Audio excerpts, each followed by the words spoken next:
Assalamualaikum Sains Sobat. Okey, nama saya Abel May, ataupun orang panggil juga Abel JDM. Nak tanya, kereta dekat sebelah Abel May ni, kereta apa ni bang? Kalau tengok ni macam Evo 6 6.5 TME. Okey. Tapi actually ni body bukan original TME, tapi convert daripada Mitsubishi Lancer CK2. Kita dah convert habis lah semua barang 6.5 lah. Okey bang, setakat ni kereta ni berapa horsepower dah ni? Last dyno hari tu, kalau tak silap 6, tak ingat, 627. 627 lebih kurang macam tu lah. Lebih kurang macam tu. Okay. Habis tu belum maksimum lagi sebab masa tu injector tak cukup. Oh, okey. So mungkin next kita nak upgrade injector lah. Okey. InsyaAllah. Berapa target? 800 tu. 800 horsepower. Itu je lah. Soalan cepu mas.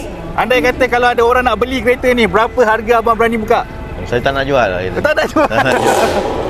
Sebab engine apa semua kita dah modify semua kan, dah upgrade.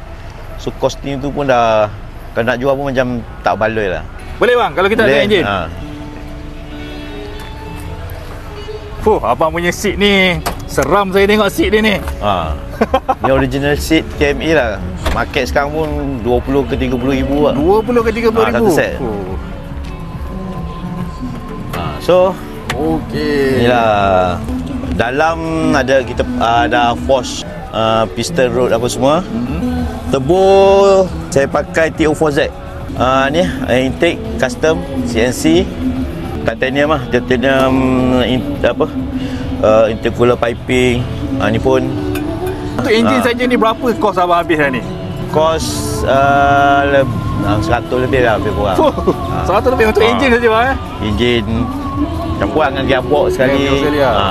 Gearbox pun kita dah pakai gearbox RS.